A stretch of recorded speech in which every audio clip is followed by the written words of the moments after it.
안녕하세요. 독서를 사랑하는 여러분, 소설 채널에 오신 것을 환영합니다. 저희 소설 채널에 오셔서 영상을 방문해 주신 것만으로도 저에게는 큰 응원이 됩니다. 오늘 여러분과 함께 들어볼 이야기는 김래성 작가님의 마인, 세장, 마인의 명분서입니다. 오늘 들려드릴 이야기는 공작부인 살해 미수 사건 이후 인물들의 복잡한 심리와 관계가 드러나면서 새로운 미스터리가 시작되는 시점입니다. 지금부터 그 이야기를 시작합니다.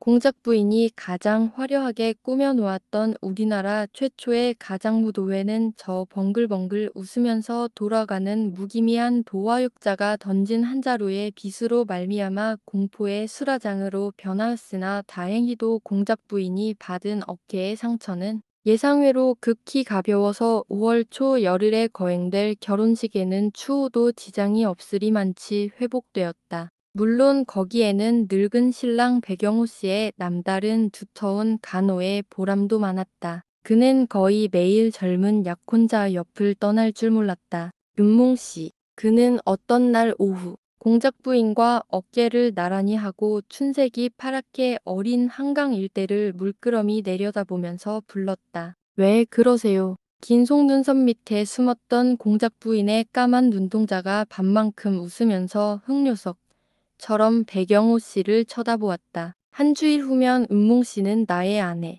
감개무량한 듯 그는 다시 찾아온 자기의 청춘을 혀끝으로 대굴대굴 굴리면서 맛보는 것이다. 그러나 공작 부인의 얼굴에서 그 순간 부처처럼 표정이 사라졌다. 윤몽 씨는 이 느끈이의 아내란 말에 아무런 불쾌도 느끼지 않으십니까?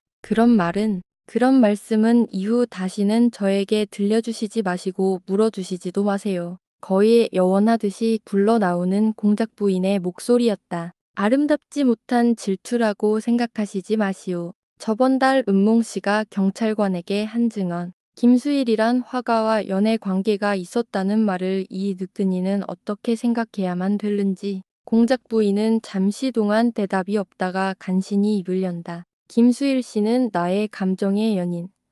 그리고 백영호 씨는 나의 이성의 연인. 그 순간 백영호 씨는 한편 저문이처럼 모욕을 느끼었으나 다음 순간 그것이 당연한 일이라고 그의 핏기 없는 피부와 그의 희뜩희뜩 흰 머리털이 그의 귀 밑에서 조용히 타이르는 것이다. 잘 알아들었습니다. 나는 은몽 씨의 말에 대하여 분노를 못 느끼는 나 자신을 잘 알고 있습니다. 걱정 마세요.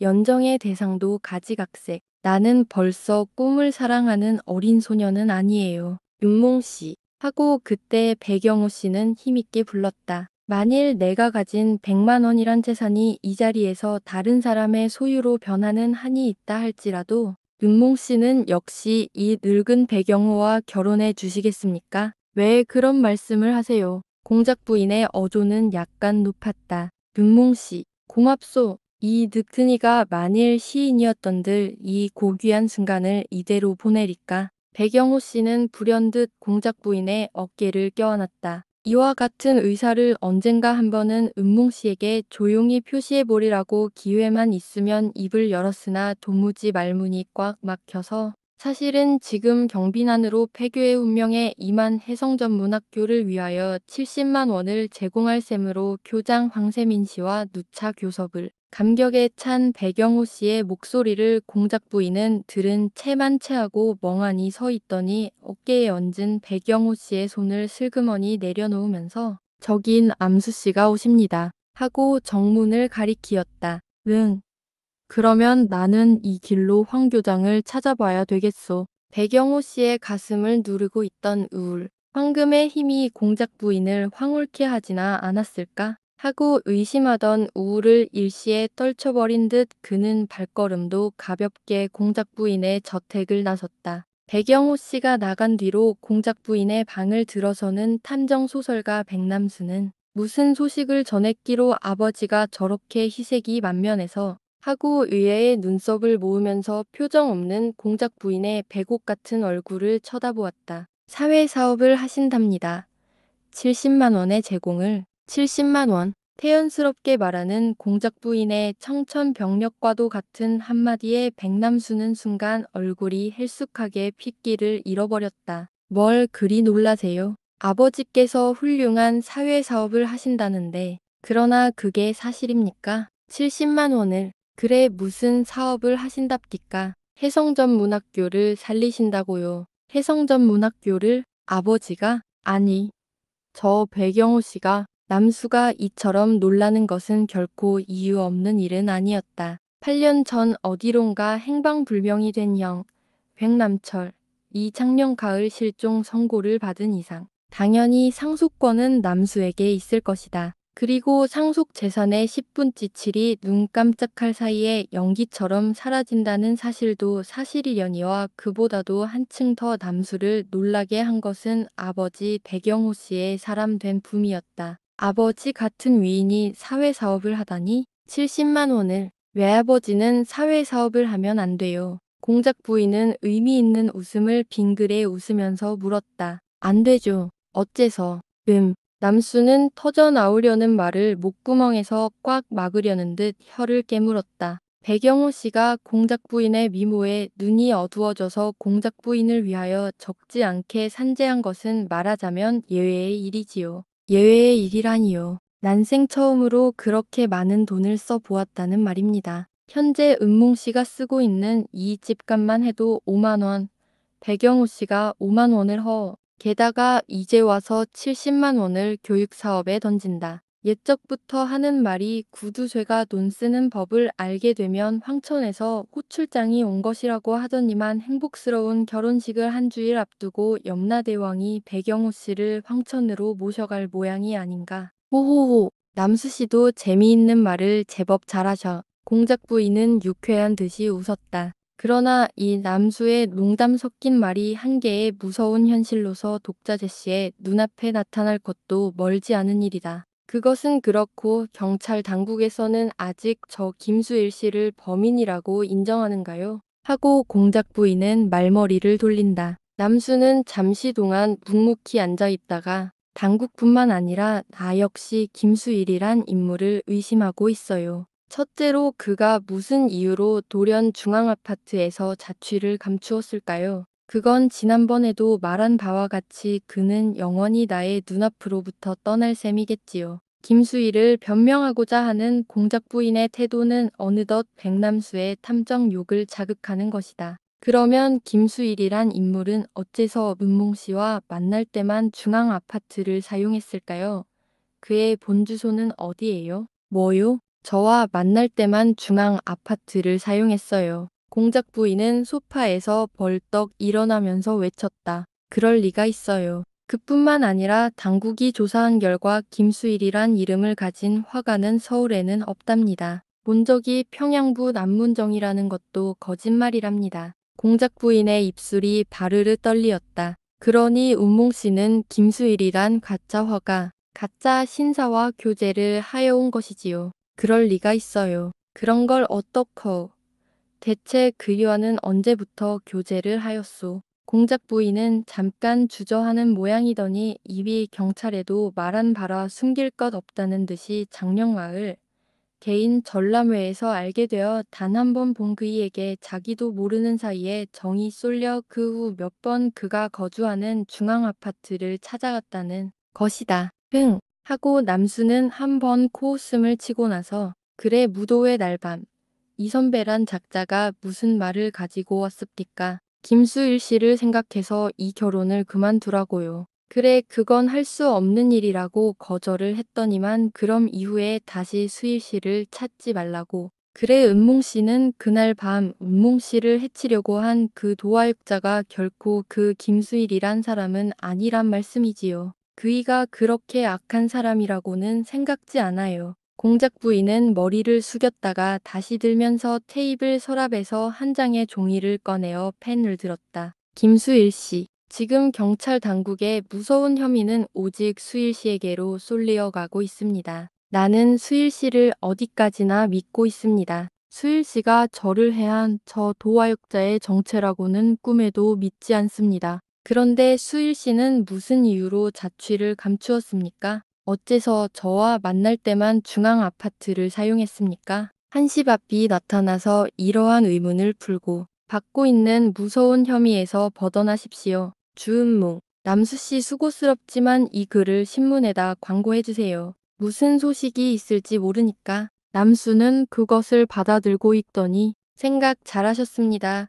그러면 지금 곧 돌아가는 길에 일보사에 들르겠습니다. 하고 황급히 명수대 저택을 나섰다. 그때 공작부인과 헤어진 배경호 씨는 효자동 해성전문학교 교장실에서 황세민 교장과 커다란 테이블을 사이에 두고 마주 앉아 있었다. 필자는 여기서 황세민 씨에 관한 세평을 간단히 소개할 필요를 느낀다. 그것은 이 한편의 이야기에 있어서 표면에는 그리 흔히 나타나지 않지만 맨 나중에 이르러 그는 실로 중요한 역할을 하고 있기 때문이다. 50이 넘은 황세민 교장은 10년 전 300만 원이란 거액의 돈을 품고 아메리카로부터 편히 귀국한 독신자다. 그 후 그는 고아원, 중학교, 도서관, 해성전문학교, 이와 같이 사재를 모두 교육사업에 바친 독실한 사회사업가였다. 그러나 이와 같은 금액이 어디서 들어왔으며 그가 어떠한 과거를 밟았는지를 아는 사람은 한 사람도 없었다.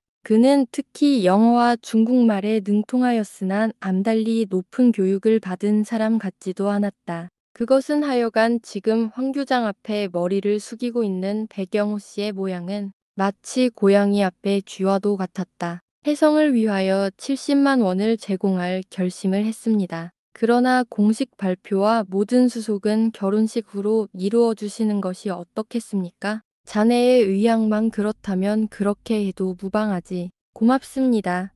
그러면 후일 다시. 걸상에서 일어서는 배경호 씨의 얼굴에는 기쁨과 감격이 넘쳐 흘렀다. 고맙기야 이 편이 더 한층 고맙지. 하여튼 우리들은 손과 손을 마주 잡고 미미하나마 사회를 위하여. 황 교장은 배경호 씨의 손을 붙잡고 힘있게 서너 번 흔들었다. 교문을 나서는 배경호 씨의 가벼운 발걸음을 황 교장은 커튼을 열어젖히고 멍하니 바라보았다. 이리하여 한 주일 후면 공작부인과 배경호 씨의 결혼식을 부인관에서 거행하기까지 결정되고 무려 수천 장의 결혼 청첩장이 각계 명사들에게 발송된 어떤 날이다. 실로 뜻하지 않았던 악마의 무서운 명령이 청천벽력처럼 떨어졌던 것이다. 여기는 다방 백구. 자욱한 연기 속에서 손님들은 차를 마시며 달콤한 레코드 음악에 귀를 기울이고 있었다. 저편 파초 나무 그늘 밑 천둥불이 어슴풀에 흐르는 구석 복스에는 아까부터 누구를 기다리는지 연방 팔뚝 시계를 들여다보는 한 사람의 청년 신사가 있었으니 그가 바로 저 배경호 씨의 딸 정란의 약혼자인 의학 박사 문학수 그 사람이다. 양미간을 약간 찌푸린 그의 얼굴에는 무엇인가 헤아릴 수 없는 수심과 초조의 빛이 뭉게뭉게 떠돌고 있었다. 무슨 이야기일까? 그는 주머니에서 아까 정란으로부터 온 한 장의 속달 엽서를 꺼내어 또다시 읽어보는 것이다. 학수씨, 오늘 밤 8시에 다방 백구로 꼭 와주세요. 저는 지금 까닭 모를 어떤 무서운 처지에 빠져 있습니다. 자세한 이야기는 만나서. 백정란. 문학수는 속달을 받던 그 순간부터 정란의 소위 까닭 모를 무서운 처지, 라는 것을 가지각색으로 상상해 보았으나 도무지 알 길이 없었다. 그때 문이 휘칸이 안으로 열리면서 정란의 낯익은 회색 투피스가 문학수의 시선을 붙들었다. 헬쑥하니 핏기를 잃은 정란의 얼굴을 바라보는 순간 문학수도 이유 모를 공포에 몸을 부르르 떨었다. 정란의 몸뚱이는 자욱한 연기를 칼로 베이듯이 헤치고 복수와 복스 사이를 허덕거리면서 학수의 곁으로 다가와 마주 앉는다. 이 일을 어떻게 해요? 정란은 복수에 몸을 던지면서 방 안을 두루두루 돌아다보는 것이다. 대체 무슨 일이 생겼기로 왜 그리 얼굴빛이 나빠요? 학수는 상반신을 내밀며 종이장처럼 창백한 정란의 갸름한 얼굴을 걱정하였다. 이유가 있어요. 이유가. 정란의 목소리는 떨린다. 이유라니. 무슨 이유가. 무서운 이유가 있어요. 무서운 이유라니. 속히 말해봐요. 뭘 그리 두려워하는 게요. 두려워할 까닭이 있어요. 그러나 정나는 말을 채 잇지 못하고 공포에 쫓기는 눈동자로 또 한 번 방안을 둘러본 후에 그러나 그것을 저는 차마 입 밖에 낼 수 없어요. 그것을 말하면 안 됩니다. 저의 목숨이 생명이 위태하다고요. 목숨이 생명이 그처럼 침착한 문학수는 저도 모르게 그만 목소리를 높였다. 안 됩니다. 음성이 너무 높아요. 조용히 말씀해 주세요. 정난의 가느다란 목소리가 애원하듯이 학수의 말을 막았다. 정난의 표정은 무엇인가를 혼자서 망설이는 것이다. 터져나오려는 그 어떤 호소를 입술을 꼭 깨물고 참는 것이다. 그러나 다음 순간 정난은 무엇을 결심한 듯이 손가락으로 핸드백을 열고 한 장의 붉은 봉투를 꺼냈다. 저는 지금까지 이 무시무시한 협박장을 누구에게도 보이지 않았어요. 다른 사람에게 보이면 제 목숨이 협박장. 내 이것을 다른 사람에게 보이면 나를 죽이겠다고. 정난의 눈에는 순간 눈물이 핑하고 돌았다. 그러나 당신께만은 정난이 핸드백 속에서 꺼낸 한 장의 봉투는 새빨간 봉투. 타오르는 듯한 주홍빛 봉투였다. 백정난 앞이라고 쓰인 이 붉은 봉투에는 발신인의 주소와 성명은 하나도 적혀 있지 않았다. 광화문국의 일부인이 박혀 있을 뿐이다. 빨간 봉투. 문학수는 불이 나게 봉투를 뜯었다. 편지지도 역시 핏빛 같은 주홍빛이다. 정난, 너는 어떠한 일이 있을지라도 나의 명령을 거역해서는 안 된다. 나는 가잘기 있어 다음과 같은 명령을 너에게 내리노라. 오는 초여흘 오후 2시부터 공작 부인과 백영호 씨의 결혼식이 부민관에서 거행된다. 그리고 그때 행복스러운 웨딩 마치를 칠 사람이 백정난 너라는 것을 나는 잘 알고 있다. 그러면 정난 나의 명령을 잘 알아두어야만 한다. 처음 신랑 신부가 입장할 때는 물론 너는 웨딩 마치를 쳐야 할 것이다. 그러나 예물을 교환하고 식이 끝난 후 신랑 신부가 퇴장할 때 너는 절대로 웨딩 마치를 쳐서는 아니 될 것이다. 너는 그때 그 행복스러운 웨딩 마치를 치는 대신 쇼팽의 퓨네럴 마치 장송 행진곡을 쳐야 한다. 인생의 최후를 애도하는 장송 행진곡을 쳐야 한다. 백정난, 이는 나의 절대적인 명령이다. 네가 만일 이 명령에 거역한다면 그것은 그대로 내 손으로 너의 하나밖에 없는 아름다운 목숨을 끊는 것과 같은 결과를 맺으리라. 내가 너를 위하여 장송 행진곡을 칠 것이다. 다시 말하노니 정난. 나의 명령은 절대다. 쇼팽의 퓨네럴 마치를 완전히 치고 나는 순간까진 너는 이 비밀을 절대로 입 밖에 내서는 아니 된다.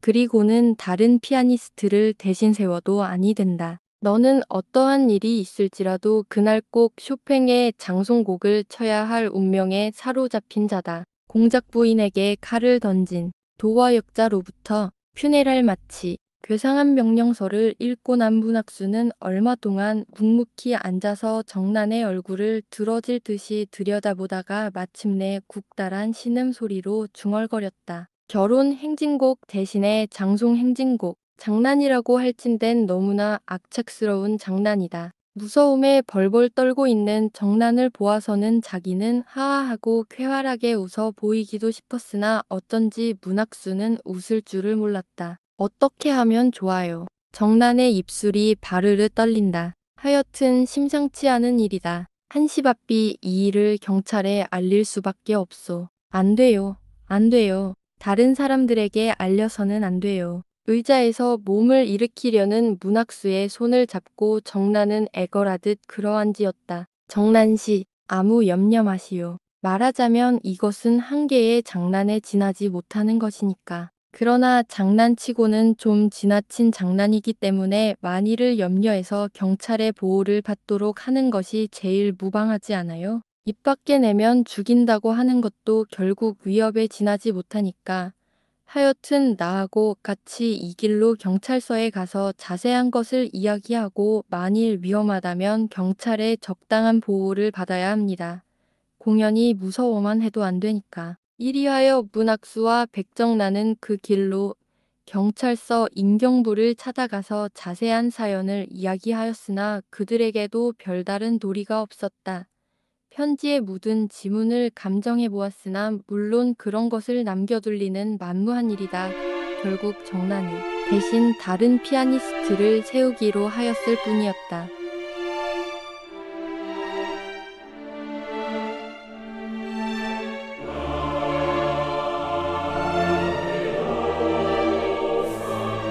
다음 장에서는 어떤 충격적인 반전이 기다리고 있을지 계속해서 이어질 이야기도 흥미롭게 지켜봐 주세요.